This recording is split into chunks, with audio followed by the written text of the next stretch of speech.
할렐루야. 행복하시죠? 네. 주의 날 하나님 앞에 나와서 예배할 수 있는 은혜가 너무 큽니다. 세상에 여러 행복한 자리들이 많이 있죠.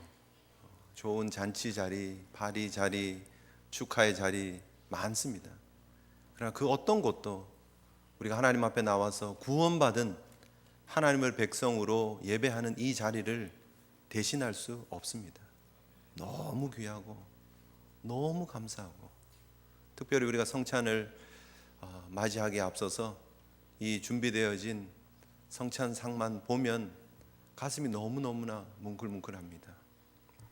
이것이 주님께서 우리에게 보여주신 그 사랑의 흔적이라고 생각하기 때문에, 여러분, 우리는 이 땅에 살면서 너무나 많은 것들을 누리고 있습니다. 이 땅에서만 국한하더라도 많은 것들을 누리고 있는데 그것들이 당연한 것처럼 느껴질 때가 너무 많아요. 그래서 우리가 지금 누리고 있는 것들이 나는 그런 누릴 자격이 있다라고 생각하는 경우들이 참 많은 것 같아요. 우리가 이민자로 이 땅에 살고 있으면서 우리는 당연히 권리가 있다라고 생각을 합니다. 당연히 권리가 있습니다. 그게 아니다는 얘기가 아닙니다. 우리가 차별을 받으면 막 화가 나고 억울하고 갑자기 막 피가 거꾸로 솟는 것 같고 그렇죠. 그런데 그럼에도 불구하고 이만큼 우리가 뉴욕에서 그나마 차별을 피부로 덜 느끼면서 살 수 있었던 이유는 우리 앞에서 살면서 수고하고 애쓰고 고난당하고 피 흘린 분들의 수고가 있었다는 거예요. 사실 우리가 유색인으로서 이 땅 이 정도 권리를 누릴 수 있었던 것은 앞에서 정말 유색인으로서 고난당하고 힘들고 어려운 상황에서 투쟁하면서 쟁취해 나온 그들의 권리들, 사실 우리가 아프리칸 아메리칸들에 대해서 너무너무 감사해야 합니다. 그들의 그런 걸음들이 있었기 때문에, 희생이 있었기 때문에 우리가 이만큼 누리는 거 아닙니까? 권리를, 그죠? 행사하는 거 아닙니까? 감사할 수 있는 저와 여러분 되어야 됩니다. 우리 앞선 세대들의 헌신과 수고들이 있었기 때문에 사실 조국 대한민국이 물론 완벽하지는 않겠지만 그러나 이 정도만큼이라도 민주주의가 세워지고 또 이 정도의 자유의 또 이런 경제적인 위치를 누리는 모습이 또 되었다는 건 사실, 물론 공과는 있습니다. 우리가 미국에 살면서 우리 앞선 세대들, 먼저 와서 이민 와서 수고했던 사람들의 수고를 우리가 기억하고 감사하는 모습들이 필요하다라는 거죠. 마찬가지로 영적인 모습도 마찬가지입니다. 여러분, 우리가 누리고 있는 이 행복과 기쁨, 이 예배에서 누릴 수 있는 이 감격들이 거저 주어졌다고 생각해서는 절대 안 된다는 거예요. 하나님께서 우리를 얼마나 사랑하셔서 우리를 하나님의 자녀로 삼으시기를 원하셨는데, 그 하나님이 그 우리를 하나님을 자녀로 삼기 위해서 행하신 그 사랑의 표현, 예수 그리스도께서 감당하셨던 그 은혜의 십자가를 우리가 잊지 않고 기억해야 한다는 것입니다. 그래서 이것이 거저 주어진 것은 맞지만, 은혜로 주어진 것은 맞지만, 우리가 그런 자격이 있어서 받은 것은 절대 아니라는 사실. 그래서 당연히 우리는 받을 만해라고 하는 자세로 나아가서는 안 된다라는 것입니다. 왜 우리가 성찬을 하면서 이 주님의 살과 피를 기억해야 되는가? 바로 이것이 하나님께서 우리를 위해서 흘리신, 하나님께서 우리를 위해서 희생하신 그런 사랑의 흔적들이기 때문입니다. 예수 그리스도께서 우리를 살리기 위해서, 우리를 위해서 걸어가신 그 발걸음들의 모습이기 때문입니다. 오늘이 우리가 종려주일입니다. 우리 장로님 기도하신 것처럼 종려주일입니다. 예수님께서 갈릴리를 중심으로 해서 사역을 하시다가 예루살렘에 정말 멋진 모습으로 입성을 하셨습니다. 사람들이 종려나무 가지를 흔들었다고 말하고 있는데, 이 종려나무는 성결을 나타내기도 하고요, 번영과 그런 영광을 나타내는 나무이기도 합니다. 그래서 그 가지를 흔들었다는 것은 그 예수를 정말 메시아로 인정하고 받아들이고 사람들이 열광하고 환호하고 있는 것입니다. 이때 당시에 우리가 알고 있는 것처럼 유대인들은 로마의 그런 압제하에서 고통당하고 신음당하고 있는 상황이었습니다. 유대 민족이면서 나라를 이루고 있는 그들이 큰 로마 제국에 비하면 너무너무나 연약한 그런 나라였죠. 그래서 그들이 그 로마의 압제 가운데서 할 수 있었던 것이 하나도 없었어요. 어떻게 보면 이들이 지금 이 유월절이라고 하는 절기를 이렇게 크게 지키고 있는, 주석이나 역사가들의 기록에 의하면 이때 당시에 모여 있는 작은 예루살렘이라고 하는 그 도시에 흩어진 유대인들, 디아스포라 유대인들이 모였어요. 그 전에 뭐 아수르에 의해서 또 바벨론에 의해서 포로로 잡히고 예루살렘이 멸망당하고 그러면서 사람들이 많이 흩어졌거든요. 각처로 돌아오지 못한 사람들이 이 절기를 지키기 위해서 모였다는 거예요. 다시 자신들의 민족의 아이덴티티를 확인하고 하나님의 백성으로서의 그 정말 가슴 뛰는 감격들을 회복하기를 원하는 거예요. 왜요? 지금 그거 아니면 자신들의 구원이 이루어질 수 있는 방법들이 없기 때문이에요.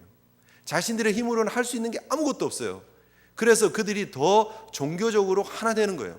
그래서 유월절을 더 열심히 지키려고 그러는 거예요. 그래서 그때 당시에 모였던 사람이 적게 기록한 것이 한 150만, 많게는 200만, 더 많게는 250만, 어떤 기록은 270만까지 모였다는 거예요. 작은 예루살렘이라고 하는 도시에 200만이 잡았을 때 270만까지. 어린 양이 그때 잡혔던 양의 숫자가 25만 정도. 이 절기를 지키기 위해서 양이 죽었는데 25만이나 되는 양들이 죽었다는 거예요. 여러분 생각해 보십시오. 그들이 걸고 있는 메시아에 대한 기대가 얼마나 컸겠습니까? 그런데 그들이 그렇게 꿈꿔오던 하늘만 바라보면서 하나님 우리를 구원해 주십시오, 호산나 호산나 외쳤던 그들에게 희망의 메시지가 들리는 거예요. 뭐죠? 바로 예수 그리스도에 대한 메시지였어요. 그들이 지금 소문에 대해서 귀를 쫑긋쫑긋 하고 있습니다. 지금 예수님이라는 분이 오셨는데 그분이 지금 기적을 표적을 막 행하고 계셔. 그분이 지금 가는 곳곳마다 기적이 나타나는데 소경이 눈을 뜨고 말을 못하는 분들이 말을 하고 안지맹이가 일어나고 기적이 막 벌어진다는 거예요. 문둥병, 나병 걸렸던 분들이 치료를 받고 제사장에게 확인을 했는데 진짜 치료가 되었다고 얘기를 하는 거예요. 소문을 들어보니까 그 예수님이 수많은 군중을 먹였다는 거예요. 장정만 5,000명. 먹고 남은 떡 광주리가 그죠? 12광주리가 되게끔 너무너무나 넉넉하게 남겼다는 거예요. 제자들 얘기를 들어보니까 그 예수님이란 분이 물 위를 막 걸어 다니신다는 거예요. 풍랑을 잔잔하게 하신다는 분이에요. 이게 그들의 가슴이 뛰지 않겠습니까? 우리가 그동안 기다리던 메시아가 드디어 나타났구나. 그런데 그 메시아가 지금 예루살렘에 입성하고 있는 거예요. 사람들은 열광합니다. 연로에 선 모든 사람들이 지금 흥분하고 있어요. 이제 드디어 때가 왔다. 우리의 정치적인 메시아가 우리가 그토록 기다리던 새 언약을 완성하실 그분이 드디어 왔다라고 기대하면서 예수님을 향해서 호산나 다윗의 자손이여 라고 찬송하고 있는 거예요. 여러분 이게 호산나가 우리를 구원하소서라는 의미잖아요. 그죠? 이게 대단히 위험한 발언입니다. 그렇지 않습니까? 로마의 지금 통치 아래 있는데 그들이 길에서 대로에서 예수님이 지나가시는데 거기에 대고 우리를 구원해 주십시오, 우리를 구원해 주십시오. 이거는 반역이에요. 이건 쿠데타예요. 쉽게 말하면 로마 군인들이 와서 사실은 그거를 다 흩어버릴 수 있는 이유예요. 충분히. 근데 그들은 이제 대놓고 예수님을 향한 기대를 표현을 합니다. 예수님밖에 없습니다. 저분이 우리의 메시아야. 확실해. 소문을 들어본 거예요. 이분들이 지금 예루살렘에 그저 하늘에서 뚝 떨어진 게 아니잖아요. 비행기 타고 여기 도착한 게 아니잖아요. 그들이 흩어져 있는 땅에서 예루살렘으로 오려면 지금 그때 당시에 길이 닦여 있는 곳으로 왔을 거예요. 갈릴리를 지나서 요단강 옆으로 나 있는 길로 해서 여리고를 거쳐서 베다니를 거쳐서 예루살렘에 올라왔을 거 아니에요. 지나가면서 다 무슨 얘기를 들었겠어요? 예수님의 소문이 들린 거죠. 그들이 그 소문이 지나오면서 나도 들었어. 그랬는데 지금 그 예수님이 나귀를 타시고 입성을 하시는 거예요. 스가랴 9장에서 말하고 있는 그 모습처럼 메시아가 지금 입성하고 있는 거예요. 사람들이 흥분하지 않겠느냐는 거예요. 그들의 기대가 있었다는 것입니다. 그런데 문제는 그들의 기대는 예수님의 가야 되는 길과는 달랐다는 거예요. 예수님이 그 연로에 서 있는, 대로에 서 있는 그 사람들을 바라보면서 나귀를 타시고 그들을 보면서 무슨 생각하셨겠습니까? 겉옷을 벗고 길에다가 깔고 종려나무 가지를 흔들고 호산나 호산나 하고 있는 그들을 바라보면서 예수님께서 무슨 생각하셨겠습니까? 그래, 오늘 하루만 즐기자. 그러셨겠습니까? 그렇지 않죠. 너희들이 왜 열광하는지 내가 다 안다. 그런데 나는 가야 할 길이 다르다. 너희들이 생각하는 해방이 어떤 모습인지 내가 잘 안다. 그러나 나는 인류를 구원하기 위해서 나를 십자가에 내어 주어야 한다. 내가 죽는 것이 너희들이 사는 것이다. 너희들이 기대하는 그 메시아는 아니지만 내가 이 길을 묵묵히 가겠다 라고 하는 마음으로 그 연로에 선 수많은 군중들을 쳐다보았을 것입니다. 여러분, 그들의 기대와는 다르게 성전에 입성하신 그 예수님께서 성전을 발칵 뒤집어 놓더니 그 다음 변론하더니 힘없이 묶여서 재판을 받으시고 아무런 반항도 안 하시는 거예요. 그래서 그들이 더 흥분해서 가짜인가 보다, 메시아인 척 하더니 아닌가 보다, 그 실망감에 더 예수님을 십자가에 내어줬는지 모르죠. 여러분, 우리가 예수님을 따르고 오늘 종려주의를 맞이해서 예수 그리스도를 그저 열광하고 있는 예수님의 팬으로서 우리가 신앙생활을 하고 있지는 않느냐는 거예요. 예수님의 진짜 본질은 우리를 구원하시기 위해서, 우리를 살리는 유일한 그 길인 유월절 어린 양이 되시기 위해서 예루살렘에 입성을 하신 것이고 그분 자신을 우리에게 주신 것입니다. 오늘 본문에 너무너무 감사한 표현이 나오고 있습니다. 때가 되었습니다. 예수님께서 사도들과 함께 앉으셨는데 이제 예수님의 최후의 만찬이 벌어지고 있는 장면입니다. 뭐라고 설명을 하시느냐 하면, 내가 고난받기 전에 너희와 함께 이 유월절 먹기를 원하고 원했다라는 거예요. 예수님의 마음에 이 제자들과 함께 하고 싶은 일이 있었는데, 고난당하기 전에 하고 싶은 일이 있었는데, 그게 뭐냐면 유월절 만찬을 함께 하고 싶었다는 거예요. 원하고 원했다, 강조하고 있습니다. 이게 마태복음, 마가복음에 나오지 않습니다만 누가복음에 분명하게 기록을 하고 있습니다. 예수님이 정말 원했던 것은 제자들과 함께 유월절 만찬을 하고 싶으셨어요. 그리고 이것이 지금 제자들에게 주고 있는 마지막 메시지예요. 제자들과 함께 하고 있는 마지막 식사이기도 하지만 이것이 제자들에게 주고 있는 마지막 메시지이기도 했다는 거예요. 너희들이 지금 함께 먹고 있는 이 유월절의 의미를 진정히 깨달았으면 좋겠다라는 거예요. 그러면서 예수님께서 그 떡을 나누시면서 이 떡이 내 몸이다, 이것을 행하여서 나를 기념해라 라고 말씀하시고, 또 식후에 잔을 가지시고 나눠주시면서 이 잔은 내 피로 세우는 새 언약이다, 너희를 위해서 붓는 것이다, 쏟아 붓는 것이다, 그렇게 말씀을 하고 계십니다. 왜냐하면 바로 이것이 예수 그리스도의 사역을 예표하는 그런 중요한 상징적인 의미가 있기 때문입니다.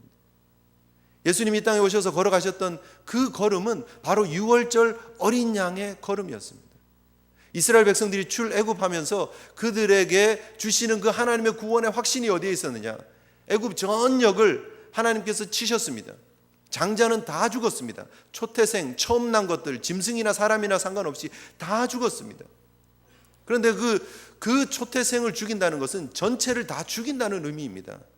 전체를 대표하는 장자를 죽인 것이기 때문에 사실은 하나님의 진노 앞에서 다 죽을 수밖에 없는 존재라는 것을 보여주고 있는 것입니다. 하나님이 지나가면 그 하나님의 거룩 앞에 설 수 있는 존재들이 아무도 없다라는 거예요. 그래서 다 죽을 수밖에 없다라는 거예요. 그런데 하나님의 택한 하나님의 백성 이스라엘에게는 구원의 길을 보여주셨습니다. 그 구원의 길이 바로 출애굽기 12장에 나타나고 있는 유월절의 은혜라는 사실입니다. 출애굽기 12장에 보면 여호와께서 모세와 아론에게 말씀을 하셔서 그 유월절을 준비하게 하십니다. 이제 출애굽하는 그 달, 이 첫째 달인데 그 첫째 달에 10일이 되면 양을 준비를 하게 하셨어요. 흠 없는 것, 양이나 염소 한 마리를 준비하게 하셨어요. 집에 한 마리를 하든지 집안 식구가 너무 작으면 옆집이랑 이렇게 합쳐서 양을 준비하게 하셨어요. 10일 날. 그리고 언제 이 양을 잡느냐? 유월절이 되는 그날 14일째 되는, 이거 중요한 부분입니다. 잘 따라와 주세요. 10일 날 준비를 했다가 14일이 되는 저녁에 잡아야 돼요. 그 출애굽기에서 말하고 있는 거예요. 너희 어린 양은 흠 없고 1년 된 수컷으로 하되 양이나 염소 중에서 취하고 이달 열 나은 날에 14일째에 간직하여 해질 때에 이스라엘 회중이 그 양을 잡고 14일이 될 때 양을 잡고 그리고 그 피를 좌우 문설주와 임방에다가 바르라는 거예요. 집 입구에다가 바르라는 거예요. 그러면 13절에 내가 애굽을 칠 때에 그 피가 너희가 사는 집에 있어서 너희의 표적이 되고 그 죽음이 그 집을 넘어간다는 거예요. 그래서 살게 된다는 흔적이에요. 그 피로 살게 된다는 흔적이에요. 그 유월절 어린 양의 의미입니다. 예수님이 지금 제자들과 함께 지금 이 안식일 전, 유월절 전에 지금 만찬을 하고 있는 이 날은 14일 전날, 13일 저녁에 하시는 만찬입니다. 14일이 유월절이 시작이 되는 거예요. 그리고 무교절로 연결이 됩니다. 그 14일이 유월절이고 안식일이었어요. 근데 금요일 저녁이죠. 금요일 저녁이 해가 빠지면서 안식일이 시작되고 유월절이 시작이 되는 거예요. 근데 예수님은 언제 제자들과 만찬을 하셨느냐? 안식일 예비일, 유월절 예비일, 준비일이에요. 하루 동안 준비를 하는 거예요. 원래 13일부터 14일 해가 빠지기 전까지 준비를 하는 거예요. 그 만찬을 예수님이 하셨어요. 그래서 성경에 보면 이 날은 예비일 곧 안식일 전날이다. 예수님이 돌아가신 그 금요일이 안식일 전, 유월절 전날 예비일이었다고 분명히 얘기를 합니다. 그럼 13일 저녁에 예수님께서 제자들과 함께 만찬을 하신 거예요. 떡을 나누시고 잔을 나누시면서. 이 예비일에 해야 되는 일이 뭐가 있다고 말씀드렸습니까? 양을 잡아야 된다는 거예요. 금요일 오후 3시부터 5시 사이가 양을 잡는 시간입니다. 그렇게 유월절이 준비되어지는 거예요. 그래서 유월절 금요일 저녁에 그 양 고기를 구워 먹는 겁니다. 날걸로 먹지 말고 삶지 말고 그걸 구워서 먹고 쓴 나물과 함께 먹는 것입니다. 옷을 다 입고 준비하고 유월절의 모습이에요.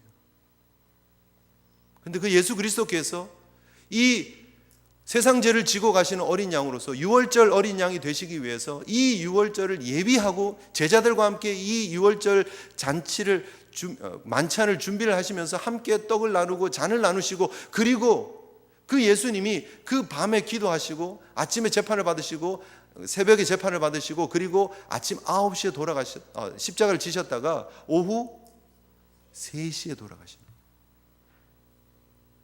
예비일 오후 3시에 사람들이 유월절을 위해서 양을 잡는 그 시간에 예수님께서 유월절 양이 되셔서 자기 자신을 온 인류를 위해서 주셨다라는 거예요.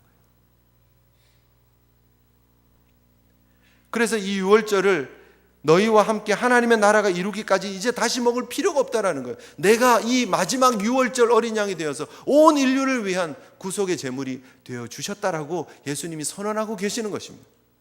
그래서 우리는 그 예수 그리스도의 살을 먹고 그 예수 그리스도의 피를 마시면서 우리가 그분의 생명을 누리는 은혜의 자리에 들어가게 되는 것입니다.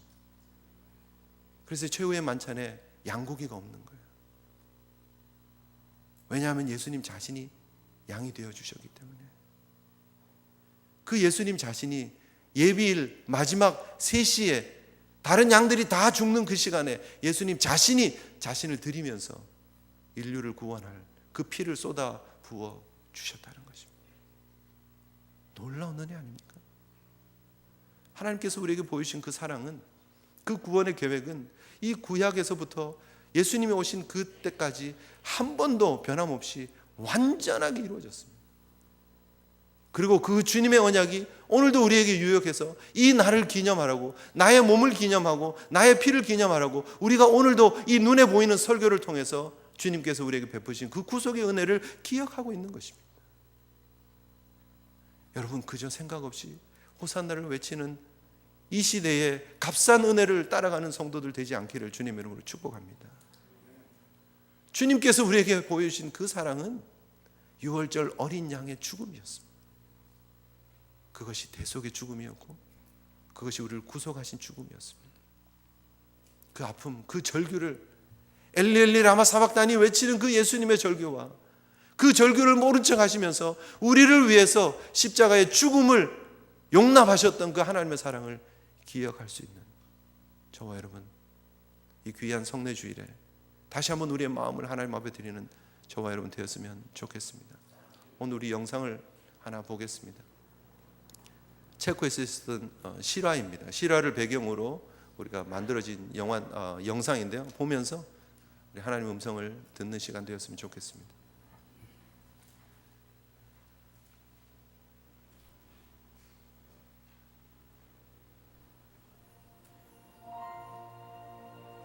체코 어느 마을에 어린 외아들과 단둘이 사는 다정한 아버지가 있었습니다.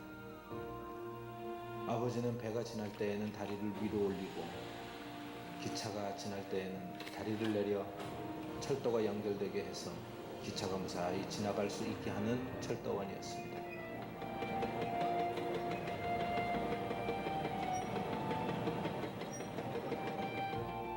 사랑스러운 어린 아들은 자기 아버지가 철도를 연결시켜 놓으면 승객들을 태운 기차가 기적을 울리며 빠르게 지나가는 장면을 지켜보는 것을 좋아했습니다. 어느 날 배가 지나가기 위해 다리가 위로 올려져 있을 때 기차가 예정보다 일찍 빠른 속도로 달려오는 것을 바깥에서 있던 아들이 보았습니다.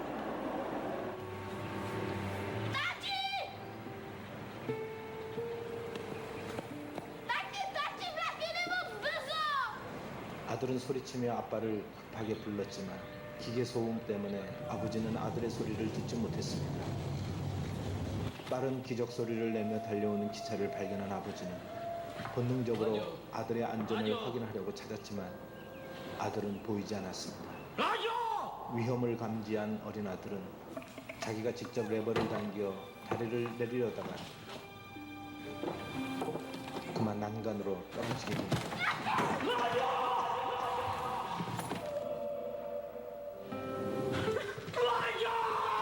절규하며 아들을 부르던 아버지는 짧은 시간 갈등을 합니다. 그대로 다리를 내리게 되면 어린 아들이 다리에 깔려 죽게 될 것이고 아들을 살리고자 다리를 내리지 않으면 기차 안에 수많은 승객들이 대형 사고로 죽게 될 것이 뻔한 상황이 되었습니다. 절박한 상황 속에서 어쩔 수 없이 아들을 포기하고 승객들을 살리고자 아버지는 다리를 내리는 쪽을 선택하고야 맙니다. 그렇게 사랑하는 어린 아들은 돌아오지 못했습니다.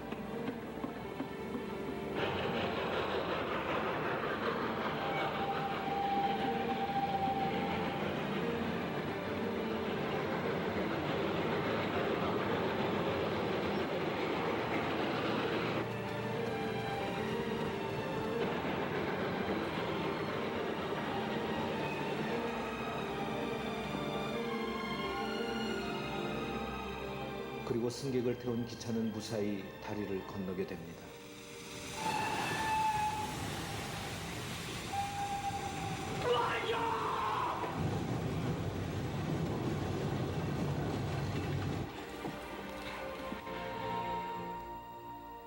다리를 내린 후 뒤늦게 달려가 죽은 어린 아들을 꺼내어 부둥켜 안고 목 놓아 우는 아버지. 기차 안의 승객들은 어린 아이를 안고 우는 사내를 보면서 왜 저러고 있는지 그 이유를 모릅니다. 그저 무심하게 차창 밖을 응시하고 있을 뿐입니다. 그리고 승객들은 여전히 웃고 떠들며 자기들의 목적지를 향해 기차에 몸을 싣고 지나가고 맙니다. 성경은 선언합니다. 우리가 아직 죄인 되었을 때에 그리스도께서 우리를 위하여 죽으심으로 하나님께서 우리에 대한 자기의 사랑을 확증하셨느니라. 모스트는 체코말로 다리라는 뜻인데 영어로는 최고란 뜻이기도 합니다. 하나님은 죄인이었던 우리를 사랑하셨고 우리를 사랑하신다는 최고의 표현으로 당신의 독생자 예수 그리스도를 십자가에 매달려 죽기까지 내어놓으셨습니다. 우리가 받은 구원 안에는 당신의 아들을 기꺼이 포기하시고 우리를 택하신 하나님의 선택이 담겨져 있습니다. 하나님 아버지의 눈물과 마음을 헤아리는 그런 한 주간이 되시기를 축복합니다.